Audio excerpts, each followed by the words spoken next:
If you are about to start Android development in 2026, then here are 5 hard truths, the hard pains that I personally faced in 1.2 years of learning Android.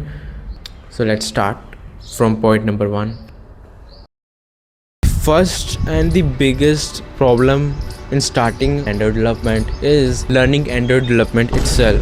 When you start Android development, you have to be very cautious about what content you choose to start learning, because there's very handful of content. You have to either rely on the documentation, you have to use AI, and you have to use your brain so much to learn stuff. Because unlike web development, in which if you have one problem, then thousands of people have already covered it their way, they have explained it their way, and you can choose whether which person you like. You can choose, there is variety of things. You have to choose between which explanation you like more or which you don't. But in Android development, you have a very handful of YouTubers, so YouTube is not a reliable place to learn Android development from. You have to go build projects, you have to search for documentation, use AI. The second pain point in Android development is that even before you can build and run the app on a phone, you will get tons of errors before it, and those errors are related to multiple things. It can be your code, it can be the build system behind it, it can be Android Studio, it can be anything. Sometimes your code is absolutely good, everything is perfect, and still you are getting an error, and spending hours of debugging, you find out that that was not your fault at all. It was the build system. You just had to restart the Android Studio and the thing is gone. But still, I'm telling you that you will face so much errors before even your app is built, and that will happen so much, and that happened with me so much. Because in web development, you just refresh the page and new changes are there, but in Android development, there's a big line of processes that happens, and after those processes are done, only then you can use your APK.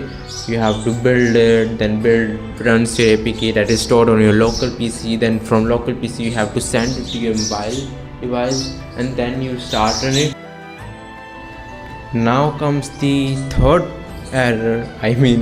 point problem of Android development, which is Android Studio itself. Android Studio is a trap. And why I mean it? Because whenever you create an Android project, you go to Android Studio, create new, name the project, and what happens is it creates some template automatically for you, and that template includes multiple files, and when you start you don't know what all those files are, and that is the biggest thing. Because when you build in a new project, those setup which Android Studio does for you has to be learned by you, because that setup has a lot of concepts in it, and when your app fails because of the system behind it, then you don't have any choice other than using AI to fix it, because you don't know the full setup of it, which Android Studio automatically makes. Studio, the project it creates, it is on you now. If some error comes, you have to figure out why it happens, and you have to fix it. Even though you find the errors on internet, you can fix them with AI, but you should know how the project is built from scratch. You should learn that is a thing that you should learn in Android development. Now comes the fourth problem in Android development, which is not some error, but it is the apps you make can run or you on your mobile, the UI will look flawless, but on another device could look like misaligned. Sometimes the app crashes on some phone or works perfectly on some phone.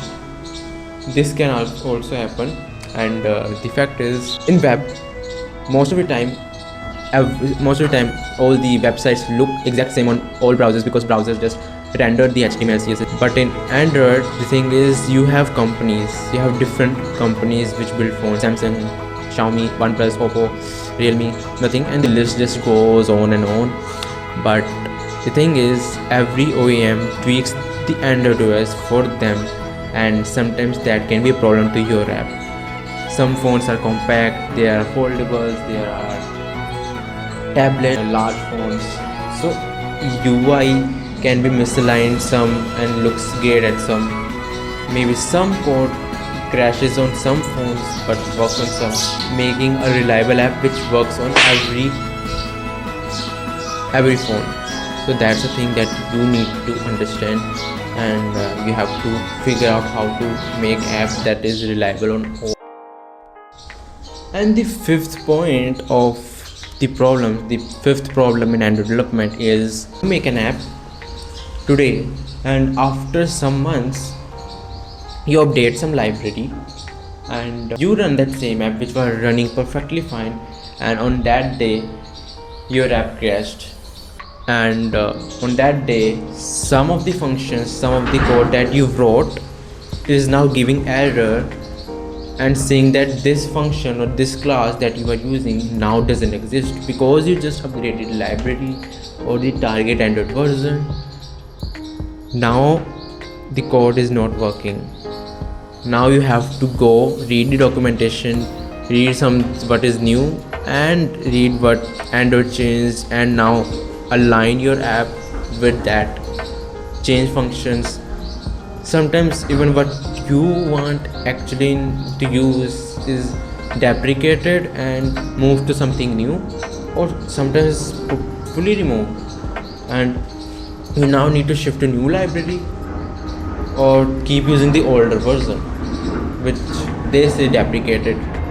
So you have to know that, because Android itself is new versions every year, so that is a thing, because new Android versions add new security rules, new libraries, and a lot of things that you have to keep updating yourself to in order to you having your app keep running.